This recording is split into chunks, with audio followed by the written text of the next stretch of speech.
oral and written both, and it should always be considered in that way. So this is something this is kind of a preface to my work in interpretation, because I needed a theory for interpretation. I needed a theory to look at the غیر متداول kalam and to find the different layers of it. تو اس کو میں نے پھر لکھ کر کے ایک کتاب کی شکل دے دی. تو اس میں یہ فائدہ ہے کہ آپ کے سامنے جب وہ کتاب کے فارم میں ہے تو آپ اس کو آرام سے کسی کونے میں بیٹھ کر کے پڑھ سکتے ہیں, اور اس سے آپ اختلاف کر سکتے ہیں, اس سے آپ جو دل چاہے آپ کا کر سکتے ہیں. تو بہرحال یہ سارے سوالات میں نے اس پہ غور کیا. پھر اس کے بعد میں سوچ رہی ہوں کہ غالب کے 2 اشعار آپ کے سامنے پیش کروں, جو کہ ان کے غیر متداول یعنی جو ان کے ریجیکٹڈ کلام میں سے ہیں, جو واقعی بہت مشکل ہیں, لیکن ان میں جو گہرائی ہے وہ قابل کیا کہنا چاہیے رشک ہے. بہت اچھا آپ نے کہا. اور ساتھ ساتھ اس میں انہوں نے اس بات پر غور کیا ہے جو شیلی نے پہلے کہا کہ امیجننگ, جو امیجنیشن ہے, جو تصور ہے, اس کو شاعر کس طرح سے استعمال کرتا ہے. اور یہاں پر آ کر کے ہم ایک اس بات پر غور کریں گے کہ خیال یعنی تھاٹ اور تصور یعنی امیجنیشن, اس میں کیا فرق ہے. What is the difference between thought and imagination, and also what is the relation between thought and imagination. And Ghalib, being Ghalib, he has actually written about this through his poetry. So let me present to you one verse from this. It is in the book. خیال سادگی ہائے تصور نقش حیرت ہے. یہ تو پہلے ہی سر سے اوپر چلا گیا ہوگا. خیال سادگی ہائے تصور نقش حیرت ہے, پرے عنقا پہ رنگے رفت سے کھینچے ہے تصویریں. اب یہ اگر آپ کسی مشاعرے میں پڑھیں گے تو آپ سناٹے میں آ جائیں گے, کوئی واہ واہ نہیں کرے گا اس کو پڑھ کر کے. لیکن جب آپ اس کو ریٹن فارم میں دیکھیں گے اور اس کی تشریح آپ سنیں گے تو پھر شاید آپ واہ واہ آپ کی رکے گی ہی نہیں, آپ واہ واہ ہی کرتے چلے جائیں گے, وہ ختم ہی نہیں ہوگا. تو خیال سادگی ہے تصور کی سادگی کا خیال. Is everyone following me? Imagination کی سادگی کا خیال ایک نقش حیرت ہے. حیرت مانے ونڈر, نقش مانے کیا ہوتا ہے, جو چیز لکھی انسکرائب کی جائے. تو اب آپ دیکھیے کس طرح وہ ایبسٹریکٹ سے کانکریٹ پہ آ رہا ہے. خیال اور تصور سب ایبسٹریکٹ چیزیں ہیں, لیکن خیال سادگی ہائے تصور نقش حیرت ہے. You following every one? تو کیا ہوتا ہے, وہ کہہ رہے ہیں کہ میرا خیال, میرا تصور اتنا سادہ ہو گیا ہے. اور پھر اس کو ایکسپلین کرتے ہیں دوسری لائن میں, پرے عنقا پہ رنگے رفتہ سے کھینچے ہے تصویریں. عنقا ایک ایسی چڑیا ہے جس کا ہمیں صرف تصور ہے, جو ایگزسٹ نہیں کرتی ہے نا, لیکن ہمیں معلوم ہے کہ وہ ہے لیکن وہ نہیں ہے. ٹھیک ہے, رنگے رفتہ ہے نا. ہاں, تو لیکن ہم اس میں ڈبل وہ ہو گیا, ڈبل ایبسٹریکشن اس میں ہو گیا کہ ہم عنقا کے پر رنگے رفتہ پرانے رنگوں سے, یعنی جو رنگ اڑ گئے ہیں, جا چکے ہیں جو رنگ, اس سے ہم تصویریں کھینچ رہے ہیں, مانے اس سے ہم ڈرائنگز بنا رہے ہیں. میرا تصور اتنا سادہ ہو گیا ہے کہ ہم ایک ایسی چڑیا پر جو ایگزسٹ نہیں کرتی, اس پہ ہم ایک اڑے ہوئے رنگوں سے ہم تصویریں کھینچ رہے ہیں. اب بھائی آپ لوگ واہ واہ کہیے. صحیح بات. اس کو میں نے انگریزی میں اس طرح کیا ہے کہ thought of the plainness of my imaginings is a picture of concern. Thought of the plainness of my imaginings is a picture of concern, like drawing images on the phoenix wings with faded colors. Faded colors. Faded colors, کیا بات انہوں نے کہہ دی کہ مطلب اڑا ہوا رنگ جو ہے وہ حیرت کی بھی ایک نشانی ہے کہ جب ہمیں حیرت ہوتی ہے تو ہمارا رنگ اڑ جاتا ہے. تو اور نقش حیرت جیسا ہم نے پہلے ہی بتا دیا کہ نقش جو ہے وہ ایک کانکریٹ چیز ہے اور حیرت جو ہے وہ ایک ایبسٹریکشن ہے. رنگ رفتہ جو ہے وہ فیڈڈ کلرز ہیں. اس طرح سے غالب نے یہ بہت ہی جس کو کہتے ہیں ہم مارکے کا شعر کہا ہے لیکن اس کو انہوں نے رد کر دیا. He didn't include it in his دیوان. So, one wonders why he didn't do it and why didn't he include it. So he probably thought کہ اس کو شاید سمجھنے میں لوگوں کو مشکل ہو, تو اس وجہ سے انہوں نے نہیں کیا. لیکن اس ورس میں خیال اور تصور دونوں کو آمنے سامنے غالب نے رکھا ہے. خیال سادگی ہائے تصور نقش حیرت ہے. The thought of the plainness of imagination is a picture of concern. I mean, اس سے بڑھ کر کے کیا ہو سکتا ہے؟ مجھے تو لگتا ہے کہ مجھے رونگٹے کھڑے ہونے لگتے ہیں جب میں اس کو پڑھتی ہوں, اور میں سمجھتی ہوں کہ یہ ایسی لائن اگر کوئی کہہ دے تو پھر ماننا پڑے گا کہ غالب از ان استاد. And the second line, I mean, مربوط ہے شعر. رفتہ سے کھینچی تصویر ہے, کیونکہ وہ جو پہلی لائن میں جو انہوں نے کہا ہے جو پہلے مصرے میں, اس کو انہوں نے دوسرے مصرے میں بالکل اچھی طرح سے سمجھا دیا ہے کہ میرا تصور سادہ اس لیے ہے کیونکہ وہ رنگ رفتہ سے ایک ایسی چڑیا کے پر پہ تصویر کھینچ رہا ہے جو ایگزسٹ ہی نہیں کرتی. تو بھائی یہ کس طرح کا میرا تصور ہو گیا. اب اس میں یہ ہے کہ سوچنے کی بات اس میں یہ ہے کہ غالب جو ہے وہ واقعی تھوڑی یہ کہہ رہے ہیں کہ میرا تصور جو ہے وہ پلین ہے. کچھ لوگ اس کو, ایک جگہ میں نے اس شعر کو پڑھا تو انہوں نے کہا کہ اچھا تو وہ ان کا تصور پلین ہو گیا تھا. ظاہر ہے ان کا تصور پلین نہیں ہوا تھا. یہ تو ایک کنسیٹ ہے, کیونکہ ہاں, کیونکہ اگر کسی کا تصور پلین ہوگا تو ایسا شعر کیسے کہے گا؟ وہ کہہ ہی نہیں سکتا, اس طرح کی باتیں ہی نہیں وہ کر سکتا. اب ایک اور شعر سنیے, یہ بھی مسترد ہے. وحشت کہاں کہ بے خودی انشا کرے کوئی. میرے خیال سے یہ پارٹلی سمجھ میں آ جاتا ہے کیونکہ وحشت سے ہم لوگ سبھی لوگ واقف ہیں. خاص طور سے میں, مجھے تو ہر وقت وحشت ہوتی رہتی ہے, بار میں سمجھاتی رہتی ہوں پلیز کام ڈاؤن. تو جیسا کہ ابھی بھی وہ مجھے کہہ رہی تھی,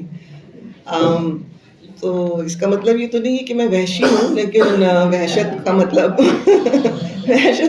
یہ ہے کہ ایجیٹیشن.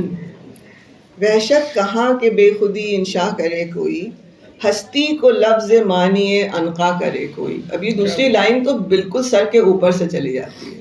اس کو سمجھنے کے لیے پھر ریٹن ورڈ ہمارے سامنے ہونا چاہیے, کیونکہ ہم آپ کو 10 بار بھی پڑھ کر کے بتا دیں گے لیکن پھر بھی آپ کی سمجھ میں دوسرا مصرع نہیں آنے والا ہے, کیونکہ اس میں بڑا ہی ایک ایبسٹریکشن ہے. وحشت کہاں کہ بے خودی انشا کرے کوئی. تو پہلی بات تو یہ ہے کہ بے خودی یعنی to lose the consciousness of the self, بے خودی.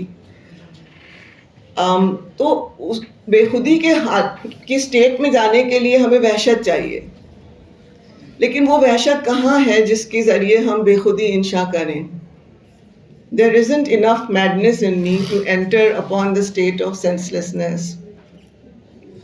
ہستی کو لفظ معنی عنقا کرے کوئی. یہ بہت ہی مشکل مصرع تھا اور یہ میرے بالکل نہیں سمجھ میں آ رہا تھا. پھر میرے والد نے مجھے اس کو بٹھا کر کے سمجھایا, کئی دفعہ سمجھایا, تب میرے سمجھ میں آیا کہ ہستی یعنی ایگزسٹنس کو لفظ معنی عنقا کرے کوئی, یعنی ہستی کو ہم جب عنقا کے برابر لے آئیں, اور عنقا نان ایگزسٹنٹ ہے, دیٹ مینس ہستی از نان ایگزسٹنٹ, رائٹ. تو وہ اسٹیٹ تک پہنچنے کے لیے کہ جب ہم یہ سمجھ لیں کہ ہستی نان ایگزسٹنٹ ہے, اس کے لیے وحشت چاہیے. لیکن وہ وحشت کہاں ہے؟ ویئر از دیٹ وحشت؟ وحشت کہاں کہ بے خودی انشا کرے کوئی, ہستی کو لفظ معنی عنقا کرے کوئی.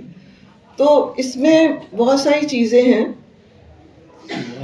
ایک تو سب سے بڑی بات یہ ہے کہ لفظ معنی انقا، مطلب ہم ایسا کوئی لفظ ایجاد کریں جس کی میننگ انقا ہو، ہے نا، یہی بالکل ہے نا، تبھی تو ہم اس کو سمجھ پائیں گے. تو پھر یہ سمجھ میں آیا کہ اکثر چیزیں جو ہوتی ہیں، آبجیکٹس جو ہوتے ہیں، وہ آبجیکٹس نہیں ہوتے، وہ صرف آئیڈیاز ہوتے ہیں.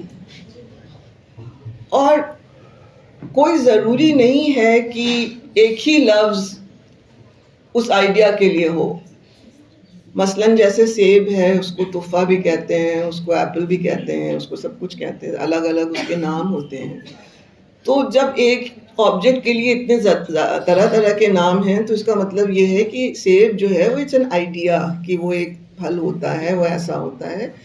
لیکن انقا کیونکہ ہمیں معلوم ہے، اس میں سب سے خوبصورتی اس بات کی ہے کہ ہمیں معلوم ہے کہ انقا نہیں ایگزسٹ کرتا، لیکن پھر بھی ہمیں معلوم ہے کہ انقا ایک چڑیا ہے جو فینکس ہے، جو بہت ہی کلرفل ہے، اور وہ جو آگ کھاتی ہے اور وہ ایشز میں سے نکلتی ہے اور یہ سب اس کے ساتھ ہوتا ہے.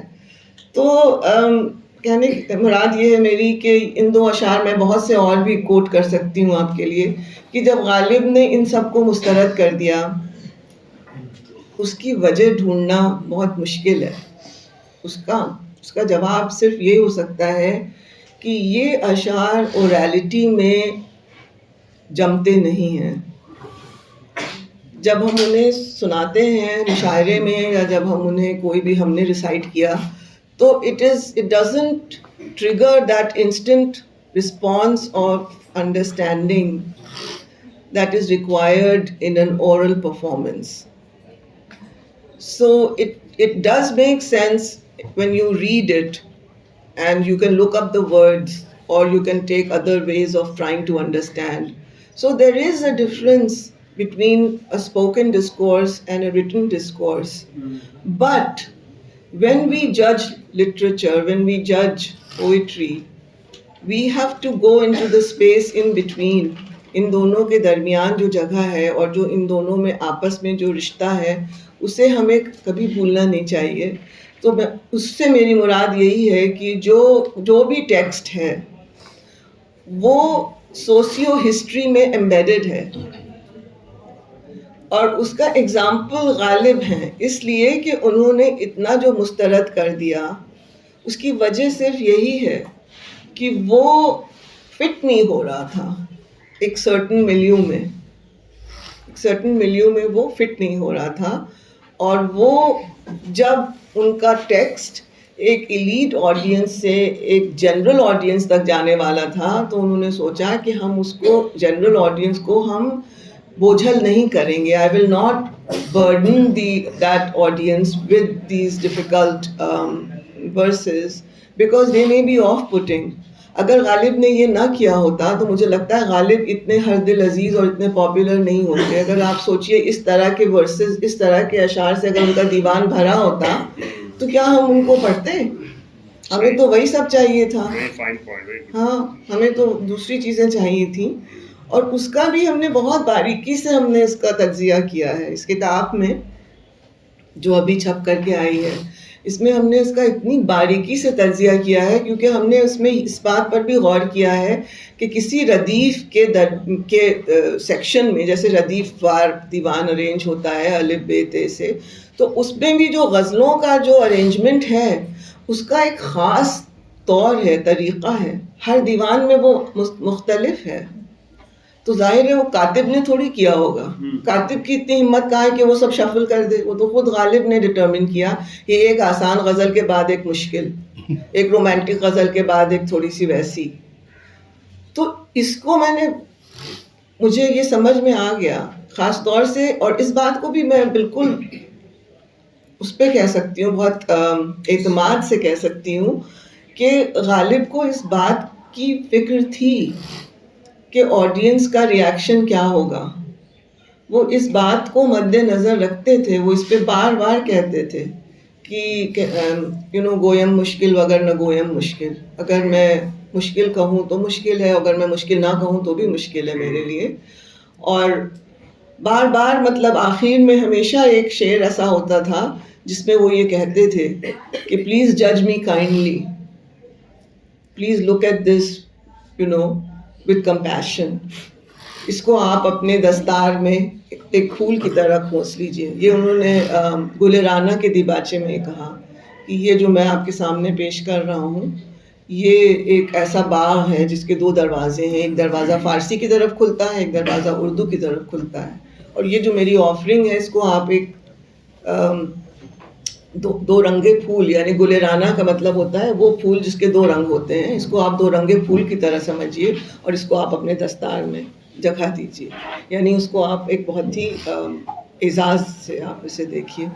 تو غالب بے حد اس بات پر وہ تھے، اور بہت دنوں تک جو ان کے دیوان میں جو آخری غزل تھی وہ ان کی سب سے خوبصورت رومانٹک غزل ہے، مدت ہوئی ہے یار کو مہماں کیے ہوئے، جوش قضا سے بزم چراغاں کیے ہوئے. بہت بعد میں انہوں نے کسی کو oblige کرنے کے لیے ایک اور لاسٹ میں کر دی، تو یہ سیکنڈ لاسٹ ہو گئی. لیکن اس میں بھی اینڈ میں وہ یہی کہتے ہیں، اس وقت مجھے وہ شعر نہیں یاد ہے جس میں انہوں نے یہی کہا ہے کہ اس کو پڑھیے آپ میرے دیوان کو. سو I don't know, may be میں یہاں پر گفتگو ختم کروں کیونکہ میں چاہتی ہوں کہ آپ مجھ سے سوال پوچھیں اور اپنی رائے کا اظہار کریں اور ہم کچھ 15-20 منٹ تک گفتگو کریں. سو آپ اوپن کر دیجیے. ہاں میرا خیال ہے یہاں اس طرح ہے تو نہیں، لیکن یہ ہے کہ بہت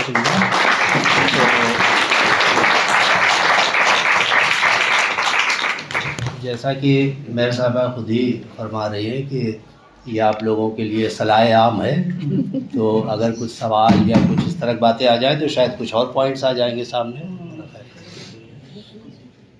ہاں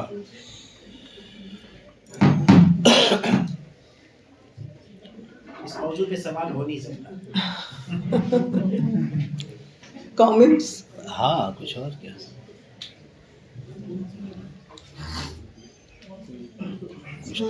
میرا ایک سوال ہے. ہاں پلیز.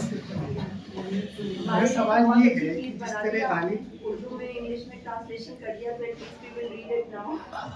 ہاں بالکل بالکل. I can talk about the translation in 1 minute. Let me just take his question.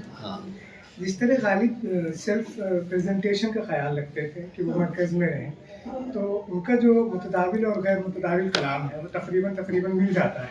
تو اس کے لیے کیا انہوں نے کوئی تحقیق کی کہ ان کا جو ٹیکسٹ ہے وہ پرزرو رہے، چاہے وہ مطلب مسترد کیا ہوا ہو یا پھر جو ہے متداول غیر متداول دونوں بات کے لوگوں تک پہنچ جائے؟ کیا اس طرح کی کوئی شہادت ملتی ہے؟ ایسی بات ان کے ذہن میں رہی ہو؟ نہیں، انہوں نے جس کو مسترد کر دیا پھر اس کو انہوں نے ایک طرح سے اپنے دل سے ذرا دور کر دیا. لیکن انہوں نے یہ نہیں کہا کہ وہ میرا کلام نہیں ہے، ایگزیکٹلی یہ نہیں کہا انہوں نے. لیکن چونکہ انہوں نے کبھی ان کے دیوان کے کتنے ایڈیشنز آئے ان کی زندگی میں، ان کی حیات میں، 1841 1847 5 بار، ہاں 1862 63. تو کتنے موقع تھے جس میں کہ وہ لا سکتے تھے مسترد کو، پھر سے دوبارہ لے آتے، کلیات چھاپ دیتے. یہ بھی ایک بہت ہی باریک نقطہ ہے جو میں نے اپنی ریسرچ کے دوران مجھے یہ سمجھ میں بات آئی کہ کبھی بھی غالب نے اپنی کلیات نہیں چھاپی، نیور. یہ انہوں نے نہیں کیا کہ جو پچھلا تھا جو اس کو انہوں نے مسترد کر دیا تھا اس کو دوبارہ لے آتے اور کبھی کسی دیوان کو کہہ دیتے کہ یہ میری کلیات ہے. یہ انہوں نے نہیں کیا. تو انہیں بہت سے مواقع تھے تو اس طرح سے انہوں نے کیا. آپ ماڈریٹ کریے نا جو پہلے کے. ٹھیک ہے. ہاں یہ ریسرچ اسکالر ہے ہمارے یہاں. ہاں آپ اپنا نام بتائیے. اور میرا نام محمد ناظم ہے اور میں ڈاکٹر مقیم صاحب کی نگرانی میں ریسرچ کرتا ہوں.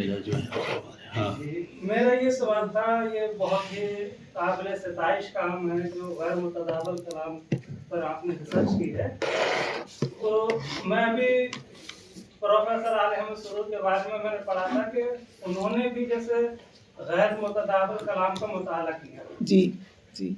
اور فاروقی صاحب نے بھی ان کے موقف کی تائید کی کہ انہوں نے اس کا اظہار کیا ہے بے باکانہ طور پر کہ جو غیر متداول کلام ہے غالب کا اس کے کم از کم 300 اشعار میری نظر میں ایسے ہیں جو متداول کلام میں شامل ہونا چاہیے. بالکل بالکل. وہ اہم کلام ہے اسے غیر اہم کہہ کر چھوڑ دیا گیا. جی. اور 100 اشعار ایسے ہیں جو متداول سے غیر متداول میں شامل.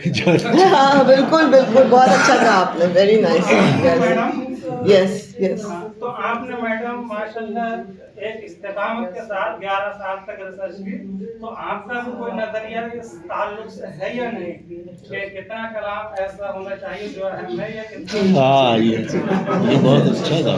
نہیں, یہ بہت اچھا نقطہ آپ نے نکالا. اور ہاں, غیر متداول کلام پر سرور صاحب کی نظر تھی. انہوں نے دیباچہ بھی لکھا ہے غالب کا, جو 1816 جو ان کا غالب کا سب سے پہلا جو دیوان ہے, جب وہ دستیاب ہوا تو سرور صاحب نے اس پر دیباچہ لکھا ہے. اس میں انہوں نے یہ بات کہی ہے کہ یہ جو غیر متداول کلام ہے اس میں بہت گہرائی ہے اور اس کو ہمیں پرکھنا چاہیے. اس کے علاوہ مجیب صاحب کا کام ہے, اس میں انہوں نے سب سے ارلیسٹ ٹرانسلیشنز ہیں میرے خیال سے 1969 جب غالب کی سینٹنری ہوئی تھی, تو اس زمانے میں پہلی بار ایک چھوٹی سی کتاب نکلی تھی جس کا نام تھا غالب. اس میں مجیب صاحب نے زیادہ تر انتخاب انہوں نے یہ ریجیکٹڈ ورسز میں سے کیا تھا, نہیں ٹرانسلیٹڈ دیٹ انٹو انگلش. تو ایک جو غزل جس کا انہوں نے کیا تھا اس کو بھی میں نے اپنی کتاب میں شامل کیا ہے. And I have compared Mujeeb صاحب translation to my own translation. And I think آپ نے بہت اچھا کہا یہ کہ ہاں قریباً 100 اشعار ضرور ایسے ہیں جو نکال دینے چاہیے دیوان سے. لیکن جیسا میں نے عرض کیا, بیکاز غالب نے خود یہ انتخاب کیا, اگر وہ کسی اور سے کراتے تو شاید کچھ دوسرا نتیجہ ہوتا, بیکاز ایک آدھ تو کچھ غزلیں تو ایسی ہیں جو بالکل ماسٹر پیس ہیں جس کو کہ انہوں نے شامل نہیں کیا. تو یہ غلطی ان سے ہو گئی, لیکن شاید وہ سمجھتے تھے کہ کوئی ایسا ہے نہیں جس کو وہ اپنے برابر سمجھتے ہوں جو یہ کام انجام دے سکے. غالباً یہی وجہ ہوگی. بےحد غصور بھی تھے وہ, بعد میں بہت لڑاکا تھے, لڑنے لگتے تھے سب سے. ہاں سرور صاحب. سرور صاحب کے تو 5 مضامین ہیں اور مستقل میڈیا پر, اور وہ بالکل انہوں نے ٹھیک ہی کہا. میرے ذہن میں پہلے بھی میں نے آپ کی گفتگو سنی ہے, اور تو ایک تو یہ ہے کہ جو غالب کا انتخاب ہے اور اس انتخاب کے عمل میں جو غالب کی مشکل جو درپیش تھی لہٰذا سوشیو اور زمانے کے کلچر کے حساب سے لیا ہے کہ ان کی الجھن کیا تھی یا کیا رہی ہوگی. ظاہر ہے کہ سب باتیں قیاسی ہیں اور مقدمات کی بنیادیں بھی جو ہیں وہ قیاسی ہیں. تو اب یہ ہے کہ اگر یہ انتخاب, میں یہ سوچ رہا تھا کہ شاید اس کا یہ ذکر آئے گا کہ غالب کے کلام کے میں اتنا سوشیو پولیٹیکل یا کلچرل اس طرح کے مسائل ہیں, لیکن کیا ایسا لگتا ہے کیا اس پر اتنا بڑا مقدمہ قائم کیا جا سکتا ہے کہ غالب نے اتنا سوچا ہوگا اس کی پیشکش میں اپنے دیوان کے 1840 اور اتنا بڑا مسئلہ تھا ان کے نزدیک کہ ہم کچھ ایک ایسے معاشرے کے لیے ایک دیوان کو تیار کر رہے ہیں جو معاشرہ اس پرانے معاشرے سے اتنا ہٹ چکا ہے یا اس کا ذوق اتنا تبدیل ہو چکا ہے.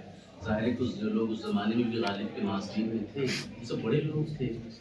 تو بس یہ تھوڑا سا مجھے لگتا ہے کہ شاید کہ یہ کچھ ظاہر ہے کہ اس کو ہم رد بھی نہیں کر سکتے, لیکن میری الجھن یہ بھی یہی ہے کہ کیا اس قیاس کو ہم اس اتنے بڑے مقدمے کی بنیاد بنا سکتے ہیں یا نہیں بنا سکتے. دیکھیے, جہاں تک سوشیو پولیٹیکل حالات پر جو غالب نے جو بھی اظہار خیال کیا وہ انہوں نے سب اپنی نثر میں کیا ہے, زیادہ تر شاعری میں بھی تھوڑا بہت کیا ہے. جیسے کلکتے میں جب وہ گئے تھے تو مشاعرے میں لوگوں نے ان پر ہیکل کر دیا تھا, تو انہوں نے بعد مخالف کر کے بہت لمبی مثنوی لکھی تھی جس میں انہوں نے کافی چیلنجز کیے تھے, اور بھی کچھ مختلف اشعار ہیں اس طرح کے. لیکن میرا مقدمہ اس بات پہ نہیں ہے, میرا تو اس پہ ہے منحصر کہ سننے اور پڑھنے میں کیا فرق ہے. اور جب غالب نے یہ فیصلہ کیا کہ ہم اپنے کلام کو پرنٹ کریں گے تو انہوں نے یہ ڈیسیشن لیا کہ ہم ایک چنیدہ اشعار کی کتاب نکالیں گے. اور ہم کیوں مطلب وائی ناٹ. غالب بہت کچھ اپنے زمانے سے بڑھ کر کے سوچتے تھے. اور اس کے علاوہ غالب جو تھے وہ he was living at the cross roads of history, جب کہ ٹرانزیشنز ہو رہے تھے نا فرام ایک لارجر پکچر. اگر آپ دیکھیے تو ٹرانزیشن ہو رہا ہے from manuscript to print culture. اور پرنٹ کلچر کی اسٹڈیز اردو میں بہت ابھی تک زیادہ تر اخباروں کو لے کر کے ہوئی ہے، کتاب کو لے کر کے نہیں ہوئی. ہسٹری آف دا بک پہ کام اردو میں بہت کم ہوا ہے. تو ہو سکتا ہے اس کو مطلب یہ تو میرا یہ میری ایک تھیوری ہے. I am not such a big thinker کہ میں خود ایک بہت بڑی تھیوری نکال دوں، لیکن چونکہ میں نے اس چیز کو اس پہ بہت میں نے وقت صرف کیا ہے اور بہت اس کو سوچا ہے، تو پھر مجھے یہ لگا کہ شاید پرفارمیٹیو اور ریٹن ورڈ میں جو فرق ہے.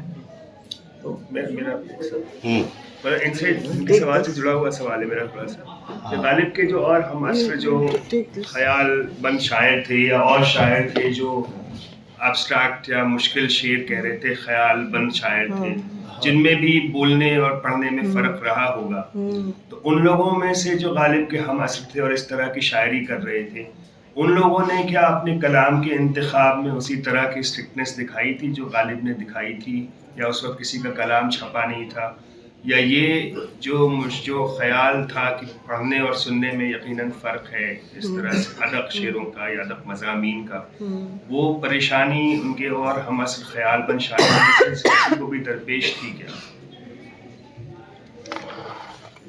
اس سوال کا جواب خاصا سیدھا ہے. اگر اور مطلب ہم کسی کے بارے میں صرف قیاس کر سکتے ہیں، جو کانکریٹ پروف ہمارے پاس نہیں ہے، کیونکہ ان کے جو ہم عصر تھے جیسے مومن، جس کو کہ وہ بہت پسند کرتے تھے، ذوق جن کو کہ محمد محمد حسین آزاد نے جن کو بہت زیادہ ایلیویٹ کرنے کی کوشش کی، ہر طرح سے آب حیات میں انہوں نے ان کو پش کیا، لیکن پھر بھی وہ غالب کو سرپاس نہیں کر سکے.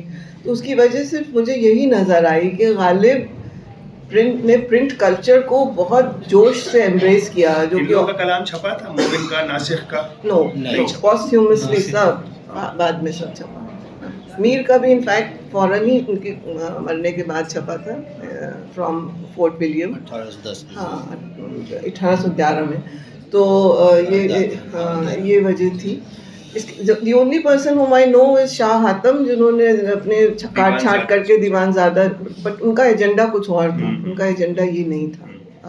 غالب کی جو ایڈیٹوریل فنسنگ ہے غزالی، اس کو اگر آپ دیکھیے تو یو نو کہ وہ کتنا ایک ایک چیز کو صحیح کر رہے ہیں. کئی دفعہ کاٹ رہے ہیں، چھانٹ رہے ہیں، دوبارہ دوسرے لفظ لا رہے ہیں، بعد میں ایسے کر رہے ہیں، وہ کر رہے ہیں. تو وہ انہوں نے یہ سارا پروف ہمارے پاس چونکہ ہے، so that gives rise to. بالکل بالکل. کیوں نکالا یہ سوال تو یہ نا، کیوں انہوں نے اتنی اچھی غزلیں ہٹائیں، کیا وجہ؟ جی ہاں. تو اس سوال کا یہ جواب میں نے ڈھونڈا ہے کسی طرح، پتہ نہیں. ہاں یس پلیز گو ہیڈ. سوال تھا کہ غالب صاحب جس کی وہ دور دیکھ رہے ہیں، ایک ارلی 19th سینچری، ایک early late 19th century, transitional phase ہے 1857. ہاں بالکل بالکل. 30s میں پرشین اردو کو ریپلیس کر رہی ہے، پھر اس کے بعد ہم 60s آنورڈ آتے ہیں تو ہندی ریپلیس کر رہی ہے. ایک طرح کی پولیٹیکل ڈیبیٹ جو لینگویج کو لے کر چل رہی ہے. کیا غالب کی رائٹنگ میں، غالب کی سوچ میں اس طریقے کا کوئی ریفلیکشن ملتا ہے؟